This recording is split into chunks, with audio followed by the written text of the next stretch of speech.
শুধু যে ব্যবসায়ীরা কমার্শিয়াল বিদ্যুৎ বিলের জায়গা থেকে বেশি দিচ্ছে তা না, আবাসিক জায়গাগুলোতেও বিদ্যুৎ বিল বর্তমানে একটু বেশিই আসছে।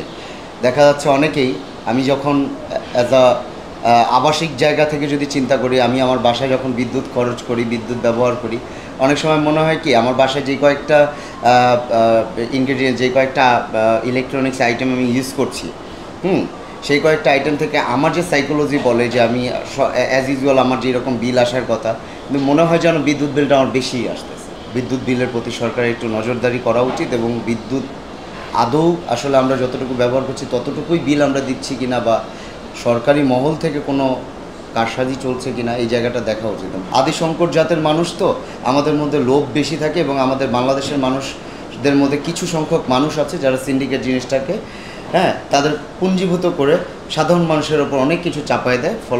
ফলপ্রসূ হচ্ছে গিয়ে সাধারণ মানুষ এই সকল চাপগুলো নিতে পারে না। একজনে সরকারি ময়লার কাজের নিছে, সে কিন্তু ওই জায়গাটায় গিয়ে ময়লা পরিষ্কার করে না। সে ঠিকই দিব্যি বাসায় ঘুমাইতেছে, মাসে 20,000 টাকা বেতন সরকারি পাইতেছে, ওখান থেকে 5,000 টাকা 7,000 টাকা দিয়ে একজন লোক রাইখা দিছে। যখন অডিটে কেউ আসতেছে গভর্নমেন্ট থেকে, তখন সে হয়তো ফেস উঠছে, তা আদৌ সে ময়লা টানে কিনা বা ময়লা পরিষ্কার করে কিনা, বা তার যে এরিয়া নির্দিষ্ট সেই এরিয়ায় আদৌ কী অবস্থা, বজ্র নিষ্কাশনের বা পয় নিষ্কাশনের কী অবস্থা, সেটা কিন্তু সে জানেও।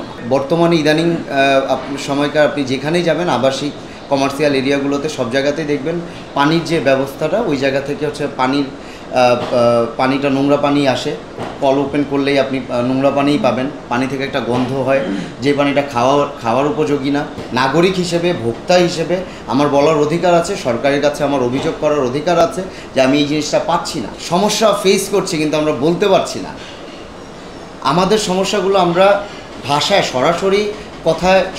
সরাসরি কথা দিয়ে প্রকাশ করতে পারছি না। আমরা আমাদের মনের কথাগুলো নানানভাবে ঘুরায় পেঁচায় সরকারের কাছে ব্যক্ত করতে হচ্ছে।